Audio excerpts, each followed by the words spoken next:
చందమామ కథ. ఉత్తమ ధర్మం. వితస్తా నదీ తీరాన గల తక్షశిలా నగరాన్ని కళింగదత్తుడనే రాజు పరిపాలిస్తుండేవాడు. ఆయన బౌద్ధ మతం అవలంబించినవాడు. అయితే ఆయన రాజ్యంలో వైదిక మతంలో నమ్మకం గలవారు చాలామంది ఉండేవారు. ఎందుచేతనంటే బౌద్ధ మతం అవలంబించమని ఆ రాజు తన ప్రజలను ఒత్తిడి చేయలేదు. ఇష్టమై తన వద్దకు వచ్చిన వారికి మటుకు బౌద్ధ మత సూత్రాలను ఉపదేశం చేస్తూ ఉండేవాడు. ఇలా బౌద్ధ మతం స్వీకరించిన వారిలో వితస్తా దత్తుడనే ధనికుడైన వర్తకుడొకడున్నాడు. ఆయన కొడుకు రత్నదత్తుడు మాత్రం వైదిక మతాభిమాని. అందుచేత అతను తన తండ్రిని ద్వేషించి ఎల్లప్పుడూ తిట్టిపోస్తూ ఉండేవాడు. నువ్వు పాపాత్ముడివి, అందుకే వేద ధర్మాన్ని మాని అధర్మం చేస్తున్నావు. బ్రాహ్మణ పూజ మాని బౌద్ధ బిచ్చగాళ్లను పూజిస్తున్నావు. వేలకు స్నానం చేయక ఇష్టం వచ్చినప్పుడల్లా భోజనం చేస్తూ తలలు గుండ్లు చేయించుకొని అడిగేవాళ్ళు లేకుండా విహారాలలో సుఖంగా బ్రతకటానికి నానా జాతుల వారు ఏకమయ్యే ఈ దిక్కుమాలిన మతం నీకెక్కడ దాపరించింది అంటుండేవాడు. కొడుకు అనే ఈ మాటలకు బాధపడి తండ్రి, నాయనా, నువ్వు పైవేషాలే ధర్మం అనుకుంటున్నావు. వంశానుగతంగా వచ్చేదే బ్రాహ్మణత్వం అవుతుందా? కామక్రోధాదులు వర్జించి సత్యాహింసలను అవలంబించడం బ్రాహ్మణత్వం కాదా? అన్ని ప్రాణులకు అభయమిచ్చే ఈ మతాన్ని ఎందుకింత మాత్సర్యంతో ఎల్లప్పుడూ దూషిస్తావు? శాంత ధర్మగుణాలను అలవరుచుకోవటం మంచిది అన్నాడు. కానీ ద్వేషంతో నిండి ఉన్న రత్నదత్తుడికి తండ్రి మాటలు కొంచెమైనా రుచించలేదు. అతను తండ్రిని చాలా నీచంగా చూడసాగాడు. తండ్రి కొడుకుల మధ్య అన్యోన్యత, ప్రేమ నశించడం వల్ల గృహ జీవితం భయంకరంగా పరిణమించింది. రత్నదత్తుడు వ్యాపార విషయాల్లో కూడా తండ్రికి సహాయం చేయటం మానేశాడు. అందుచేత వితస్తా దత్తుడు మహారాజు దగ్గరికి వెళ్ళి తన కుమారుడి వైఖరి వివరంగా చెప్పాడు.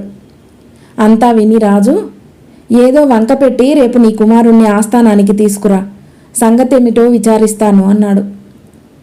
కళింగదత్త మహారాజు చెప్పిన ప్రకారమే వర్తకుడు తన కుమారుణ్ణి మర్నాడు ఆస్థానానికి వెంటబెట్టుకు వెళ్ళాడు. రత్నదత్తుణ్ణి చూడగానే రాజు తారామండలంగా మండిపోయినట్టు నటిస్తూ, ఈ దేశద్రోహి అయిన పాపాత్ముడి శిరస్సు వెంటనే ఛేదించండి అని భటులను ఆజ్ఞాపించాడు. రత్నదత్తుడు ఆశ్చర్య భయాలతో నిర్ఘాంతపోయాడు. అతని తండ్రి రాజుతో, మహారాజా, తొందరపడకండి, నిదానంగా విచారించి తమ ఇష్ట ప్రకారం చేయండి అని వేడుకుంటూ అన్నాడు. సరే, వీడి శిరశ్ఛేదం 2 నెలలు వాయిదా వేశాం.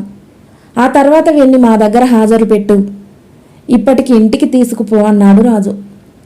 రత్నదత్తుడు ఇంటికి చేరి ఎంతో ఆలోచించాడు. రాజుకు నేనేం అపచారం చేశాను? నన్నెందుకు చంపుతున్నాడు? ఏం ఆలోచించటానికి అతని బుర్ర పనిచేయలేదు. రాజు తనకు విధించిన చావు రాత్రింబగళ్ళు అతని మనస్సును కలవరపరచసాగింది. 2 నెలల గడువు కాలంలోనూ అతను ఏ పూట సరిగ్గా భోజనం చేయక, నిద్ర అన్నది ఎరగక విచారంతో కృషించి శల్యమైపోయాడు. 2 మాసాలు పూర్తి కాగానే వర్తకుడు తన కొడుకును రాజు సమక్షానికి తీసుకువెళ్ళాడు. రత్నదత్తుణ్ణి చూడగానే రాజు, ఇదేమిటోయ్, ఇలా శవంలాగా అయిపోయావు? భోజనం చేయటం లేదా? నిన్ను నేను తిండి తినవద్దని శాసించలేదే అని అడిగాడు. మహాప్రభు, నాకు మీరు మరణదండన విధించిన క్షణం నుంచి తిండి తినవద్దని, నిద్రపోవద్దని శాసించినట్టే అయింది. చచ్చిపోతాననే భయంతో నేనిలా అయిపోయాను అన్నాడు రత్నదత్తుడు. ఏమోయ్, ప్రాణభయం ఎలా ఉంటుందో ఇప్పుడైనా తెలుసుకున్నావా? ప్రతి ప్రాణికి నీలాగే బ్రతికి ఉండాలని ఉంటుంది కదా. అటువంటి ప్రాణాన్ని రక్షించటం కంటే గొప్ప ధర్మం ఏముంటుందో నువ్వే ఆలోచించు అన్నాడు రాజు. రత్నదత్తుడికి ఈ మాటలతో జ్ఞానం కలిగింది.